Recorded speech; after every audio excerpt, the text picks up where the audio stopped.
علامہ اقبال کی شاعری کی ابتدا ہم پیام مشرق سے کر رہے ہیں اور پیام مشرق کی اس آسان نظم سے ہم ابتدا لے رہے ہیں۔ آئیے پیام مشرق میں شامل اس چھوٹی سی نظم محاورہ مابین خدا و انسان کو پڑھتے ہیں۔ پیام مشرق علامہ محمد اقبال کی فارسی زبان میں شاعری کی کتاب ہے اور اس کتاب کو پہلی مرتبہ 1923 میں چھاپا گیا اور اس میں اس سے پہلے 4-5 سال کی دوران میں لکھی ہوئی نظمیں شامل ہیں۔ یہ کتاب عظیم جرمن شاعر گوئٹے کی کتاب کے جواب میں لکھی گئی ہے۔ گوئٹے 18ویں اور 19ویں صدی کا جرمن شاعر ہے اور وہ مشرقی شاعری سے بہت متاثر تھا، خاص کر وہ حافظ شیرازی اور شیخ سعدی کی شاعری کے ساتھ ساتھ سنسکرت زبان سے متاثر تھا۔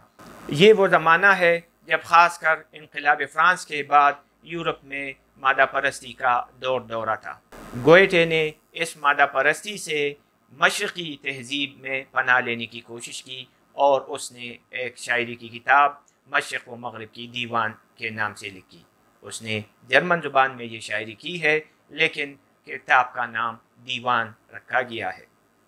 پیام مشرق کا انتساب افغانستان کے فرمان روا امیر امان اللہ خان کے نام سے ہے۔ امیر امان اللہ خان اپنے باپ حبیب اللہ خان کی موت کے بعد افغانستان کے امیر بنتے ہیں اور امیر بننے کے فوراً بعد 1919 میں وہ برطانوی ہندوستان سے ایک جنگ چھیڑ دیتے ہیں۔ اس جنگ کو تیسری اینگلو افغان جنگ کے نام سے جانا جاتا ہے اور اس جنگ کے نتیجے میں افغانستان کو خارجہ پالیسی پر آزادی مل گئی۔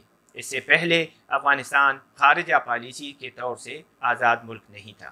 امیر امان اللہ خان نے بعد میں افغانستان میں پہلا آئین نافذ کیا اور اپنے آپ کو بادشاہ قرار دیا۔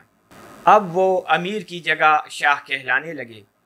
شاہ امان اللہ خان نے مغربی طرز کی کچھ اصلاحات افغانستان میں رائج کرنے کی کوشش کی لیکن شاید وہ اس اصلاحات اس زمانے کے لوگوں کی سوچوں سے بہت زیادہ آگے تھے۔ وہ اصلاحات ناکام ہوئی اور امان اللہ خان کو جلا وطنی اختیار کرنا پڑی۔